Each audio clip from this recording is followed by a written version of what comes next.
नमस्कार। कार्यक्रम अपाङ्ग आवाजबाट म जगदीश प्रसाद अधिकारीको।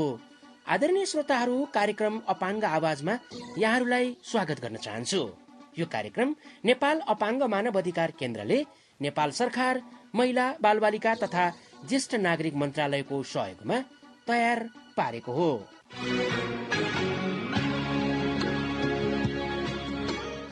आजको अपाङ्ग आवाज रेडियो कार्यक्रममा हामीले नेपाल सरकारका अर्थमन्त्रीज्यूले प्रस्तुत गर्नुभएको आर्थिक वर्ष 2077-78 को वार्षिक बजेटमा अपाङ्गता भएका व्यक्तिहरूलाई समेटिएका सवाल सम्बन्धी एक सामग्री लिएर आएका छौं। साथमा सहायताभरिका अपाङ्गता सम्बन्धी गतिविधि पनि रहेका छन्। नमस्ते मेयर साहब। नमस्ते नमस्ते। ल यता बस्नुहोस्। अनि वडा अध्यक्षज्यू, तपाईको वडामा यो कोरोना भाइरस विरुद्धका कामहरू भइराखेकै छन्, तर यस्तो बेलामा हामीले विशेष ध्यान दिने वर्ग जस्तै विपन्न, ज्येष्ठ नागरिक, सबै प्रकारका अपाङ्गता भएका व्यक्ति, बाल बालिका र महिलाहरू हुन्। उनीहरूको बारेमा चाहिँ के भइरहेको छ त? हामीले उनीहरूलाई संक्रमणबाट कसरी बच्ने भन्ने बारेमा सूचनाहरू त पर्याप्त मात्रामा दिएका छौं। कतै बन्दको अवस्थामा उनीहरूले नियमित पाइराखेको जरुरी औषधिहरू र स्वास्थ्य सेवा पो पाएका छैनन् कि त्यो सबै समेत हेरेका छौं। अझै राहत वितरण गर्दा अपाङ्गता भएका व्यक्तिलाई विशेष प्राथमिकता दिएर आवश्यक परेको खण्डमा घर घरमा नै पुर्याउने व्यवस्था पनि गरिएको छ नि। अनि तपाईको वडामा क्वारेन्टाइन स्थल पनि बनाउने कुरा भएको छ। त्यो बनाउँदा व्हीलचेयर प्रयोग गर्ने, बैसाखी प्रयोग गर्ने, दृष्टिविहीन, बहिरा, सुस्त श्रमण, बौद्धिक अपाङ्गता भएका लगायत सबैका लागि मैत्रीपूर्ण हुनुपर्छ है। हुन्छ मेयर साहब, त्यहाँ हाम्रो वडामा अपाङ्गता भएका व्यक्तिहरूकै संस्था पनि छ। त्यो संस्थासँग पनि म समन्वय गर्छु।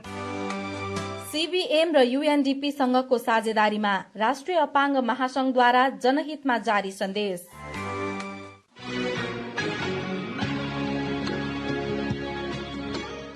नेपाल सरकारका अर्थमन्त्री युवराज खतिवड़ाबाट आर्थिक वर्ष 2077-78 को लागि वार्षिक बजेट प्रस्तुत गर्ने क्रममा 14 खर्ब 74 अर्ब 64 करोड बजेट विनियोजित गर्नुभएकोमा अपाङ्गता भएका व्यक्तिहरूलाई पनि यस वर्षको बजेटहरूमा कयौं पुराना कार्यक्रमहरूलाई निरन्तरता दिएको छ भने कयौं नयाँ कार्यक्रमहरू पनि थप गरिएको छ। जस्तै अपाङ्गता भएका व्यक्तिहरूका बालबालिकाहरूलाई छात्रवृत्ति कार्यक्रम, न्यायमा पहुँचका लागि निशुल्क कानूनी सहायता उपलब्धता लगायतका कार्यक्रम देखिन्छ। सेतो छडी, ब्रेल पुस्तक आदिलाई बजेट पूर्व नै नीति तथा कार्यक्रममा सरकारले प्राथमिकतामै राखेर बजेट प्रस्तुत गर्नु खुसी लाग्दो हुनुका साथै बजेट कार्यान्वयन गर्ने कार्यविधि लगायत सामग्री तयार गरी विनियोजित बजेटलाई छिटो छरितो तरिकाले कार्यान्वयन गर्नुपर्ने कुरामा आफ्नो धारणा राख्नुहुन्छ नेपाल नेत्रहीन संघका महासचिव शिशिर खनाल। लगातार तेस्रो पटक अर्थमन्त्रीज्यूले सम्मानित प्रतिनिधि सभा राष्ट्रिय सभाको संयुक्त बैठकमा प्रस्तुत गर्नुभएको बजेटले चाहिँ दुईटा पाटोबाट हामीले हेर्नुपर्छ भन्ने मलाई लाग्छ। एउटा समग्र नागरिक समाजको सदस्य हुनको नाताले एउटा पाटबाट हेर्नुपर्छ भने अर्को अपाङ्गता भएका व्यक्तिहरूको अधिकार प्राप्तिको अभियानको एउटा अभियान छ। त्यहीमाथि दृष्टिविहीनहरूको चाहिँ छुट्टै अधिकार स्थापित हुनुपर्छ र दृष्टिविहीनहरूको समस्या र आवश्यकता चाहिँ फरक प्रकारको हुन्छ भन्ने कुरालाई आत्मसात गरेर त्यो अभियान चलाइरहेको अभियन्ता भएको हुनाले यो पाठबाट चाहिँ विश्लेषण गर्न जरुरी हुन्छ। म समग्र नागरिक समाजको तर्फबाट यति मात्रै भन्छु, आशावादी र चाहिँ समग्र देशलाई समृद्धिको बाटोमा अगाडि बढाउनका निमित्त उपयुक्त हुने खालको बाटो कोर्ने बजेट आएको छ। यति मात्रै भन्छु भने अपाङ्गताको विषयमा विभिन्न 10-12 ठाउँमा चाहिँ सम्बोधन गरेको देखिन्छ। म ती सबै कुराको चाहिँ अहिले व्याख्या र विश्लेषण गर्न चाहन्न। एउटा चाहिँ अन्वयले सरकारले नचाहेर, खास गरिकन राजनीतिक कर्मीहरूले नचाहँदै हुन पुगेको त्रुटि सचिएको छ। त्यो अति अशक्त अपाङ्गता भएका व्यक्तिहरू जो नीलो परिचय पत्र प्राप्त गर्नुहुन्छ, उहाँहरूको सामाजिक सुरक्षा भत्ता जुन काटिने कुरा थियो त्यसलाई चाहिँ निरन्तरता दिएको छ। यो असाध्यै सकारात्मक कुरा हो। यसले यो सरकारप्रति गुम्न खोजेको जनविश्वासलाई फेरि स्थापित गरेको छ र चाहिँ राजनीतिक कर्मीहरू बाटो बिराउँदैनन्। कहीँ कतै चाहिँ कार्यान्वयन गर्ने निकायले बाटो बिराए पनि राजनीतिक निर्णयकर्ताले बाटो बिराउँदैनन् भन्ने कुरालाई पुष्टि गरेको छ। सरकारको असाध्यै चाहिँ प्रशंसा गर्न चाहन्छु म यसमा। त्यसपछि अर्को महत्त्वपूर्ण कुरा, नेपाल नेत्रहीन सङ्घले दशकौंदेखि लडिरहेको आवाज निरन्तर उठाइरहेको सेतो छडी दृष्टिबिनहरूको पहिलो अधिकार हो। सेतो छडी सरकारको तर्फबाट निःशुल्क वितरण गरिनुपर्छ भन्ने कुरा चाहिँ हामीले निरन्तर आवाज उठाइरहेका थियौँ। नेपाल नेत्रहीन सङ्घको एक मात्रै अभियान थियो। यसपालि ब्रेल पाठ्य पुस्तक र सेतो छडीलाई नीति कार्यक्रममै बजेट विनियोजित बजेट भन्दा अगाडि नै चाहिँ आगामी वर्षको नीतिभित्र समेट्न चाहिँ सफल भएको छ। यो असाध्यै नेपाली दृष्टिबिनहरू यो सरकारप्रति गौरवान्वित छौँ, यो सरकारप्रति आभार प्रकट गर्छौँ र यो सरकारले दृष्टिबिन जगतलाई गरेको चाहिँ जुन न्याय छ, जुन चाहिँ एउटा उत्साह छ, यो प्रति हामी असाध्यै चाहिँ खुसी व्यक्त गर्छौँ। दृष्टिबिन नागरिकहरू असाध्यै खुसी भएका छौँ। खास गरिकन यो ब्रेल पाठ्य पुस्तक 12 कक्षासम्म अब दृष्टिबिनले निःशुल्क प्राप्त गर्नुपर्छ।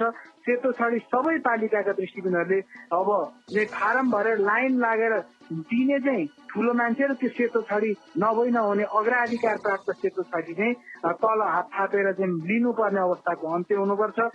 2077-78 सालको वार्षिक विनियोजित बजेट अघिल्ला वर्षहरूको जस्तै परम्परावादी सोचकै आधारमा आए तापनि नीलो परिचय पत्र बाहेक अपाङ्गता भएका व्यक्तिहरूलाई दिँदै आएको सामाजिक सुरक्षा भत्ता नकाटी निरन्तरता दिने भन्ने कुरा बजेटमै उल्लेख गरिनु र अपाङ्गता भएका व्यक्तिहरूका सन्ततिहरूलाई पनि छात्रवृत्ति जस्ता व्यवस्था राखिनु सकारात्मक रहेको, तर कार्यान्वयन पक्षमा भने अघिल्लो साल जस्तो ढिला सुस्तीको कारण समय अवधिसम्ममै कार्य गर्न अप्ठ्यारो हुने व्यवस्थालाई अन्त्य गरी छिटो छरितो तरिकाबाट कार्यक्रमको सम्झौता गरी कार्यान्वयनको व्यवस्था मिलाउनु पर्छ भन्ने सुझाव दिनुहुन्छ राष्ट्रिय लोकतान्त्रिक अपाङ्ग संघका अध्यक्ष भोजराज श्रेष्ठ।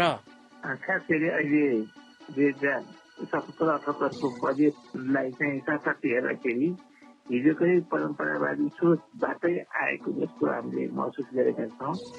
यद्यपि त्यसलाई पनि न्यायालयमा अपाङ्गता क्षेत्रमा चाहिँ अलिकति सकारात्मक रूपमा आएको चाहिँ हामीले महसुस गरेका छौँ। यो आउनुको मुख्य कारण भनेको केही दिन अगाडि हामीले अपाङ्गता भएका व्यक्तिहरूको नीलो परिचय पत्र प्राप्त व्यक्तिहरूले पाउँदै आएको भत्ता ऐनमै कटौती गरेर चाहिँ जुन रूपमा चाहिँ रोक्ने प्रयास भएको थियो। सामाजिक सुरक्षा भत्ता कटौतीको विरुद्धमा विभिन्न सङ्घ संस्थाहरू लगायत राजनीतिक पार्टीहरू विशेष गरी नेपाली कङ्ग्रेस, राष्ट्रिय लोकतान्त्रिक अपाङ्ग सङ्घ, त्यसै अपाङ्ग सङ्गठन नेपाल, राष्ट्रिय अपाङ्ग महासङ्घ लगायत स्वावलम्बन जीवन पद्धति केन्द्र ललितपुर लगायत विभिन्न सङ्घ संस्थाहरूले चाहिँ विरोध जनाइसकेपछि यो बजेट कटौती नगरिकन यथासम्भव नकटाउने अर्थात् त्यसलाई चाहिँ निरन्तरता दिने भन्ने कुरो आयो र त्यसकै बावजुद सम्माननीय प्रधानमन्त्रीजीले पनि दिँदै आएको बजेट नकाट्ने कुरो आइसकेपछि यो बजेटले पनि मा पनि ती कुराहरू आयो।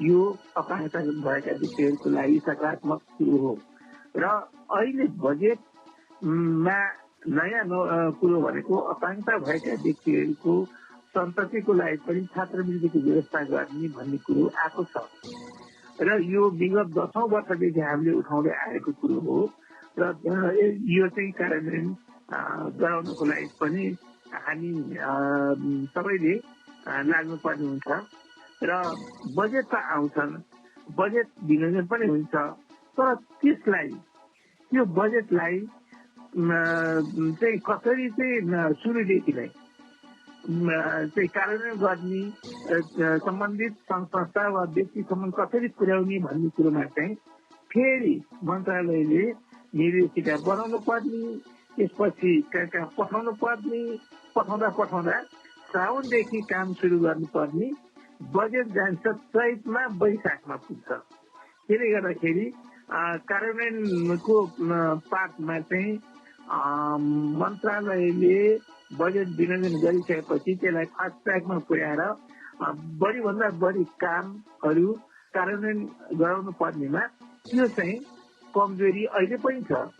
यो अपाङ्गता भएका व्यक्तिहरूलाई जुन सुविधाहरू दिया हुन्छ त्यो सङ्घीय सरकारको मात्र जिम्मेवारी होइन, प्रदेश र स्थानीय तहको पनि आवश्यक भएको हुनाले अबको बजेट विनियोजन गर्दाखेरि सङ्घले 50%, प्रदेशले 25% र स्थानीय निकायले 25% गरेर तीनैवटाको समन्वयमा आकांक्षा भएका व्यक्ति वा सङ्घ संस्थाहरूले चाहिँ त्यो बजेट एकमुष्ट पाउने वातावरण सृजना गर्न सक्यो भने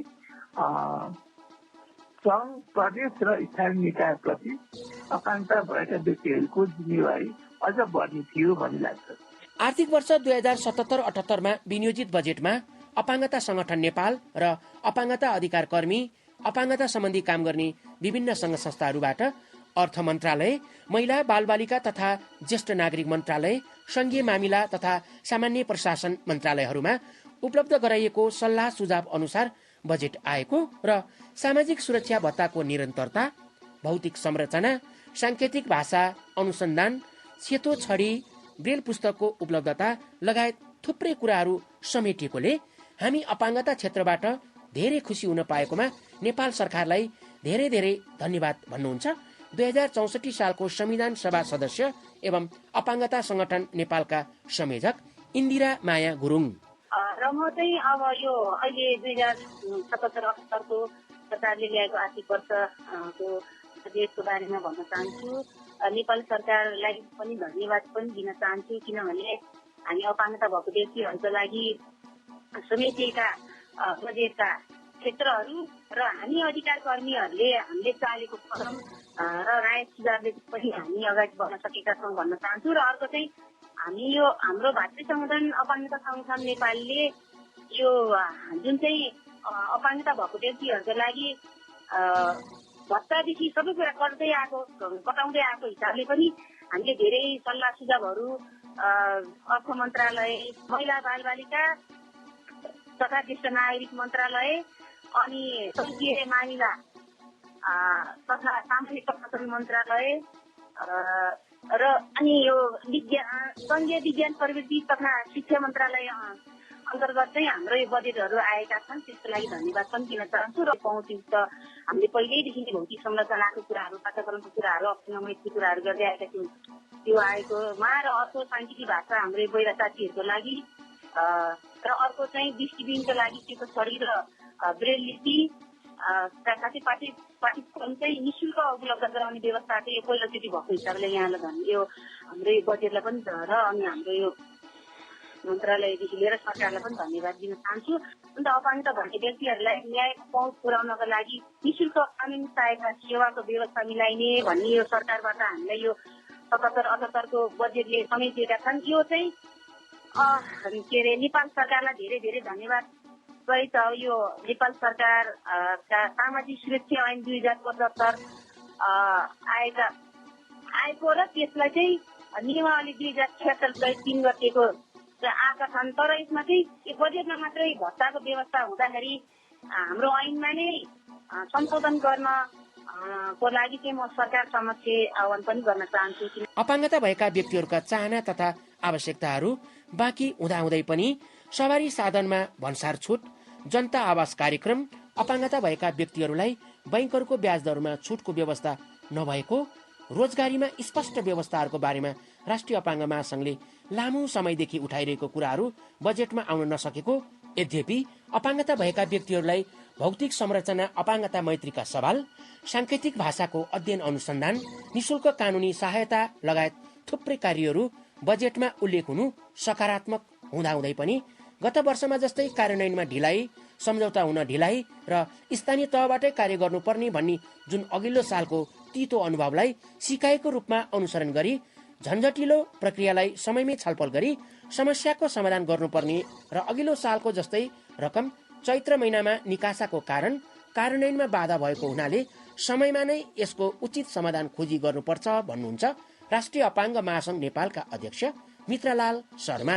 यो नेपाल सरकारले जुन बजेट सार्वजनिक गरेको छ, स्वाभाविक ढंगले यो बजेटमा हामीले गरेका कतिपय अपेक्षाहरू, कतिपय आशाहरू, कतिपय चाहनाहरू पूरा हुन सकेका छैनन्। जस्तो खास गरी हामीले लामो समयदेखि उठाउँदै आएका सवारी साधनको कुरा यो बजेटमा समेटिन सकिरहेको छैन। त्यस्तै जनता आवास कार्यक्रम अन्तर्गत अपाङ्गता भएका व्यक्तिलाई समेटिनुपर्छ भन्ने हाम्रो कुरा थियो, त्यो समेटिन सकेको छैन। ब्याङ्कहरूले प्रवाह गर्ने ऋणमा अपाङ्गता भएका व्यक्तिहरूलाई छुट दिनुपर्ने कुराहरू, ब्याज दरमा छुट दिने कुराहरू हामीले निरन्तर ढङ्गले उठाउँदै आएको कुरा हो, त्यो समावेश हुन सकेको छैन। यस्ता थुप्रै कुराहरू जस्तै रोजगारीका सन्दर्भमा शिक्षाको कुरालाई अझै फराकिलो बनाउनु पर्ने थियो, ती कुराहरू अलि आउन सकेका छैनन्। निःशुल्क स्वास्थ्यको प्रत्याभूतिको कुरा यो बजेटमा आउन सकिरहेको छैन। यस्ता थुप्रै सन्दर्भहरू छन् जुन कुरा अहिले यति छोटो समयमा भनेर सकिँदैन। त्यस्ता कुराहरूप्रति हाम्रो कोसिस रहनेछ, हाम्रो प्रयत्न रहनेछ, हाम्रो प्रयास रहनेछ। हामीले निरन्तर रूपमा त्यो मागिरहनेछौँ, त्यो आवाज उठाइरहनेछौँ। यो बजेटप्रति हाम्रो आलोचनात्मक समर्थन छ। खास गरी हामीले जे भनेका छौँ त्यो सबै कुरा हुन सकिरहेको छैन। तर पनि यो बजेटले केही ल्याउँदै नल्याएको भन्ने कुरा होइन। जस्तो अपाङ्गता भएका व्यक्तिहरूले अहिले ज्यादै उठाउँदै आइरहेको सामाजिक सुरक्षा भत्ताको कुरालाई यसले निरन्तरता दिएको छ र त्यसलाई ऐन मार्फत पनि सुनिश्चित गर्ने कुरालाई प्रक्रियालाई सरकारले अगाडि बढाएको छ। अपाङ्गता भएका बालबालिकाहरू कोलाई विपदबाट जोगाउने, तिनीहरूलाई सुरक्षित राख्ने, त्यस्ता विपदमा परेका बालबालिकाहरूको सुरक्षा गर्ने कुराहरू यसमा उल्लेख गरिएको छ। त्यस्तै सबै प्रकारका अपाङ्गता भएका व्यक्तिहरूका लागि हेरचाह सेवा, यो जुन कुरा हामीले लामो समयदेखि उठाउँदै आएको कुरा हो, यो बजेटमा अहिले आउन सफल भएको छ। यसका निम्ति अब हामीले कार्यविधिहरू निर्माण गर्नुपर्ने छ। समग्रतामा भन्दाखेरि यी 10वटा जति बुँदामा अपाङ्गता भएका व्यक्तिका सवालहरू बजेटमा प्रतिबिम्बित हुने कुरा, यो महत्त्वपूर्ण कुरा छ। विगतको भन्दा बजेट प्रगतिशील ढङ्गले प्रस्तुत भएको छ, तर हामीले जे खोजेको ती सबै कुराहरू भित्र छैनन्। म यो कुरा राख्न चाहन्छु। अब यसलाई खास गरी के छ भन्दाखेरि यो बजेटलाई कार्यान्वयन गर्नको निम्ति हामीले कार्यान्वयनको प्रक्रियामा, निर्माणको प्रक्रियामा पनि अपाङ्गता भएका व्यक्तिहरूलाई सहभागी बनाउनुपर्छ। यो निर्माण गर्ने प्रक्रियामा अपाङ्गता भएका व्यक्तिहरू बजेट निर्माणको प्रक्रियामा सामेल नहुँदाखेरि प्रत्येक वर्ष बजेटमा त्रुटि भएर आइरहेको छ। त्यति मात्रै नि, अब कार्यान्वयनको सन्दर्भमा चाहिँ सजिलो बनाउनको यति झन्झटिला प्रक्रियाहरू छन्। म तपाईँहरूलाई अनुरोध गर्न चाहन्छु, हामीले बारम्बार अनुरोध गर्दै स्थानीय तहमा यी कुराहरू अहिले जुन सरकारले दिएको चाहिँ बजेट छ त्यो स्थानीय तह मार्फत प्रयोग गर्नुपर्ने कुरा छ। त्यसले गर्दाखेरि अहिले यही वर्षको अभ्यास हेर्ने हो भने पनि अहिलेसम्म पनि संस्थाहरूमा खातामा चाहिँ पैसा पुगिरहेको छैन, 2-4वटा स्थानीय तह बाहेक। अनि यो कार्यान्वयनमा चाहिँ जटिलता आएको छ। यस्तो जटिल, यस्तो झन्झटिलो प्रक्रिया बनाउनु हुँदैन। सङ्घीय मन्त्रालयले दिने पैसा मुलुकभरिका निम्ति खर्च गर्नका निम्ति दिने पैसा हो। त्यस कारणले त्यो पैसा चाहिँ एउटा स्थानीय तहलाई मात्रै केन्द्रित गर्दाखेरि त्यसको मोनिटरिङ कहाँ गर्ने, त्यसको रिपोर्टिङ कहाँ गर्ने, त्यो कार्यक्रम को प्रति उत्तरदायी हुने, यस्ता थुप्रै कठिनाइहरू कार्यान्वयनको सन्दर्भमा देखा परेका छन्। महिला, बालबालिका तथा ज्येष्ठ नागरिक मन्त्रालयले आफैले कार्य गर्नुभन्दा पनि नीति तथा कार्यक्रम तयार गर्ने, नीति नियमहरूलाई निर्माण गर्ने कार्यहरू गर्दै आइरहेकोमा आर्थिक वर्ष 2077-78 को बजेटमा मन्त्रालयले अपाङ्गता भएका व्यक्तिहरूलाई फोकस गरेर कार्यक्रम आएको र कुन कुन निकायहरूले कुन कुन कार्य गर्ने भन्ने कुराको स्पष्ट पार्नको लागि एउटा कार्ययोजना नै बनाएर तिनै तहको सरकारको जिम्मेवारी स्पष्ट पार्न खोजेको, साथै अपाङ्गता भएका व्यक्तिहरूको लागि पुनर्स्थापना कोष स्थापना गर्ने, सहायक सामग्रीहरूको सहज उपलब्धता गराउने, अपाङ्गता सम्बन्धी काम गर्ने केही सङ्घ संस्थाहरूलाई वितरण गरिएको बजेटलाई स्थानीय तहहरूलाई समन्वय गर्नको लागि कार्यविधिहरू तयार पार्ने लगायतका कार्यक्रमहरू रहेका छन्। साथै यस वर्ष अपाङ्गता भएका व्यक्तिहरूलाई लक्षित गरी नयाँ तथा पुराना गरी थुप्रै कार्यक्रमहरू बजेटमा उल्लेख गरेको बताउनुहुन्छ महिला, बालबालिका तथा ज्येष्ठ नागरिक मन्त्रालयका सचिव एम कुमारी खतिवडा। अब यो बजेटमा अपाङ्गता भएका व्यक्तिहरूको लागि चाहिँ हाम्रो अब 3-4वटा कार्यक्रमहरू अलिकति फोकस गरेरै आएको छ। एउटा चाहिँ अब हाम्रो यो कार्ययोजना तयार गर्ने, राष्ट्रिय कार्ययोजना तयार गर्ने अपाङ्गता सम्मति भनिएको छ होइन। अब यो अलिकति छरियो कसले के गर्ने, फेरि अब अहिले 3 तहको चाहिँ सरकार भएको सन्दर्भमा पनि एउटा चाहिँ कार्ययोजना बनाएर जाने भनेर हामीले छुट्याएका छौँ। अब यो चाहिँ सङ्घ, प्रदेश र स्थानीय तहका चाहिँ देशमा संलग्न गराएर र अपाङ्गता सम्बन्धी काम गर्ने संस्थाहरू र सरोकारवालासँग पनि छलफल गरेर हामी त्यो चाहिँ कार्ययोजना बनाउँछौँ। साँच्चीकै चाहिँ कस्तो अलिकति डुएबल कार्ययोजना हुन सक्छ भनेर त्यो राखेका छौँ। यो चाहिँ सिधै मन्त्रालयबाटै हुन्छ। त्यो एउटा बनाइदिएर हामीले तलसम्म सबैतिर पठाइदिउँ भने चाहिँ कार्यान्वयनमा सहज हुन्छ भनेर एउटा यो राखेका हौँ। फेरि अब बेसिकल्ली मन्त्रालयको भनेको चाहिँ यो नीति कार्यक्रमहरू अलिकति पोलिसी लेभलका कार्यविधिहरू बनाइदिने नै काम भएकोले गर्दाखेरि यो एउटा हामीले जरुरी फिट गरेर राखेका हौँ। त्यस्तै अब यो अर्को चाहिँ यो अपाङ्गता मैत्री भौतिक पूर्वाधारहरू हुनुपर्छ सबै ठाउँमा होइन। यो विभिन्न अब सरकारी निजी हरेक पूर्वाधारहरू चाहिँ र सार्वजनिक पूर्वाधारहरू अपाङ्गता मैत्री हुनुपर्छ भनेर हामीले चाहिँ कति अपाङ्गता मैत्री छन् त भनेर पहिला चाहिँ यसको यो अपाङ्गता मैत्री दृष्टिकोणले नै पूर्वाधारहरूको चाहिँ अध्ययन गर्ने भनेर पनि राखेका छौँ एउटा। अब यो पनि मन्त्रालयले नै गर्छ। यो पनि अब अपाङ्गता भएका व्यक्तिहरूसँग नै हामी चाहिँ महासङ्घहरू हुनुहुन्छ उहाँहरूसँगैको सहकार्यमा एउटा चाहिँ त्यसको सूचकहरू चाहिँ तयार गर्छौँ पहिला। त्यसपछि अब अर्को चाहिँ अपाङ्गता भएका व्यक्तिहरूका लागि अब विभिन्न पुनर्स्थापना कोष यो हामीले कोष पनि स्थापना गरेका छौँ यसपालि। जस्तै अब यस्ता पुनर्स्थापना केन्द्रहरू छन् अपाङ्गता भएका व्यक्तिहरूलाई राख्ने। अब त्यो चाहिँ हाम्रो अपाङ्गता सम्बन्धी ऐनले पनि चाहिँ कोष स्थापना गर्ने भन्ने थियो। दफा 30मा छ त्यो व्यवस्था र त्यसलाई कार्यान्वयन यसपालि हामीले गरेका छौँ। यो चाहिँ अहिलेलाई चाहिँ सुरुवाती कोष भनेर 50 लाखसम्मकै भए पनि राख्ने भनेर अहिले यो राखिएको छ र यसमा चाहिँ अब अपाङ्गता भएका व्यक्तिहरूका लागि पुनर्स्थापना कार्यक्रमहरू सञ्चालन गर्न चाहिँ यो कोषको चाहिँ परिचालन गरिनेछ र यो मन्त्रालय र सरकारवाला बीचमा चाहिँ साझेदारीमै गर्छौँ हामीले। त्यस्तै अब यो स्थानीय र प्रदेश सरकारहरूसँगको साझेदारीमै पूर्ण तथा अति अशक्त अपाङ्गता भएका व्यक्तिहरूको चाहिँ हेरचाह सम्बन्धी पनि व्यवस्थापनका लागि कार्यविधि तथा मापदण्ड तयार गर्नुपर्ने भएको छ एउटा। अब उहाँहरूलाई चाहिँ विशेष किसिमले नै केयर गर्नुपर्ने भएकोले गर्दाखेरि एउटा मिनिमम अपनाउनु पर्ने विधिहरू पनि हामीले अपनाइराखेका हुँदैनौँ। त्यसैले यो सबै तहलाई नै सहज हुने गरी चाहिँ एउटा हामीले मापदण्ड पनि तयार गर्दैछौँ। अब यो पनि हामी तिनै तहको चाहिँ सहकार्यमा गर्छौँ तर यसको लिड चाहिँ मन्त्रालयले नै लिन्छ र विशेष गरी अब यसमा अपाङ्गता भएका चाहिँ हाम्रा सङ्घ संस्थाहरू हुनुहुन्छ उहाँहरूसँगको सहकार्यमा यो बनाउँछौँ।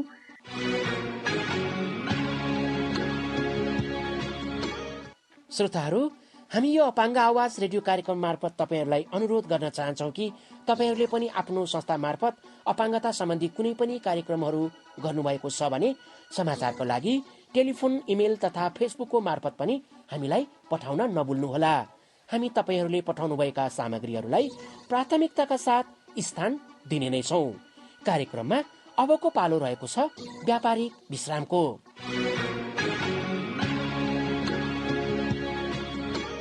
केही समयको व्यापारिक विश्रामपछि यहाँहरूलाई पुनः स्वागत गर्न चाहन्छु। तपाईहरू अहिले काठमाडौँमा 96.1 मेगाहर्ज र पोखरा, नेपालगञ्ज, धनगढी लगायतका क्षेत्रहरूमा 101.8 मेगाहर्जमा कान्तिपुर एफएमको तरङ्गबाट कार्यक्रम अपाङ्ग आवाज सुनिरहनु भएको छ। साथै संसारभरि तपाईँले www.radiocantipur.com मा लगइन गरेर वा आफ्नो मोबाइलमा एप्लिकेसन डाउनलोड गरेर पनि हामीलाई सुन्न सक्नुहुनेछ। यसका साथै अपाङ्ग आवाज रेडियो कार्यक्रमलाई हामीले युट्युबमा पनि सुन्न सक्ने बनाएका छौँ। त्यसको लागि युट्युब च्यानल DHRC नेपाल मार्फत जुनसुकै समयमा तपाईँ अपाङ्ग आवाज रेडियो कार्यक्रम सुन्न सक्नुहुनेछ। अब हामी साताभरिका अपाङ्गता सम्बन्धी गतिविधि प्रस्तुत गर्दैछौँ।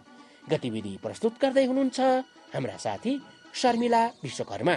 सामाजिक विकास मन्त्रालय बागमती प्रदेशले एक सूचना जारी गर्दै महिला, बालबालिका, ज्येष्ठ नागरिक, अपाङ्गताको क्षेत्रमा काम गर्ने गैर सरकारी तथा सामाजिक क्षेत्रका सेवामूलक संस्थाहरूको लागि कार्यक्रम सञ्चालनको लागि अनुदान उपलब्ध गराउन यस मन्त्रालयसँग भएको सम्झौता अनुरूप पहिलो किस्ता बापतको अनुदान प्राप्त गरे पश्चात कार्य सम्पन्न गरी 2077 जेठ 15 गते भित्र अन्तिम किस्ताको अनुदान रकम माग गरिसक्नुपर्ने शर्त उल्लेख भएकोमा हाल नेपाल सरकारद्वारा जारी बन्दी लकडाउनका कारण आवत जावत लगायतका कार्यमा कठिनाइ हुने भएकोले सम्झौता अनुसारको उक्त अनुदान रकम माग गर्ने समयलाई 2077 असार 15 गतेसम्मका लागि थप गरिएको बेहोरा सम्बन्धित सबैमा जानकारीको लागि अनुरोध गरिएको कुरा सामाजिक विकास मन्त्रालय बागमती प्रदेश हेटौडाबाट सूचना एवं जानकारी गराइएको छ। राष्ट्रिय अपाङ्ग महासंघ नेपाल बागमती प्रदेश र मेरी स्टोप्सको प्राविधिक सहयोगमा अपाङ्गता भएका व्यक्तिहरूको यौन तथा प्रजनन स्वास्थ्य र यसको महत्त्व सम्बन्धमा भर्चुअल अनलाइन अन्तर्क्रिया कार्यक्रम सम्पन्न भएको छ। राष्ट्रिय अपाङ्ग महासंघ नेपालका सदस्य संस्थाका प्रतिनिधिहरू, अपाङ्गता भएका व्यक्तिहरू सहित 62 जनाको सक्रिय सहभागिता रहेको सो कार्यक्रमको सहजीकरण मेरी स्टोप्सका हेल्पलाइन प्रबन्धक श्री हेमा श्रेष्ठले गर्नुभएको थियो। नेपाली दृष्टिबिन प्रविधि प्रयोगकर्ताहरूको स्वयंसेवी समूहको आयोजनामा दृष्टिबिन अपाङ्गता भएका व्यक्तिहरूका लागि 1 महिने अनलाइन कम्प्युटर तथा मोबाइल प्रयोग सम्बन्धी तालिम सम्पन्न भयो। सो तालिममा कम्प्युटर सम्बन्धी 7वटा र मोबाइल सम्बन्धी 3वटा कोर्स सिकाइएको थियो। सो तालिमबाट नेपालमा बसोबास गर्ने र विदेशमा रहने नेपाली भाषी 253 जना दृष्टिबिन अपाङ्गता भएका व्यक्तिहरूको सहभागिता रहेको थियो भने सो तालिमको नेतृत्व नेपाल नेत्रहीन सङ्घ सूचना प्रविधि विभागका संयोजक खोमराज शर्माले गर्नुभएको थियो। उहाँ लगायत 10 जना प्रशिक्षकहरूले उक्त तालिम सञ्चालन गर्नुभएको थियो।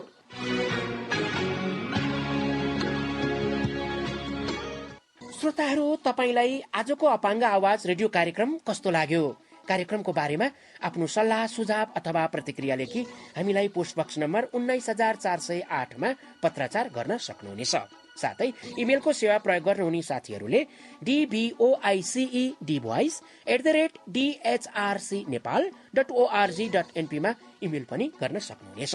अथवा हाम्रो कार्यालयको फोन नम्बर 014911 092 र 014911 069 मा फोन पनि गर्न सक्नुहुनेछ। आजको अपाङ्ग आवाज कार्यक्रम यति नै। अर्को आइतबार रेडियो कान्तिपुरको तरङ्गमा बिहान 7:30 बजे उपस्थित हुने नै छौं। सुन्न नभुल्नुहोला।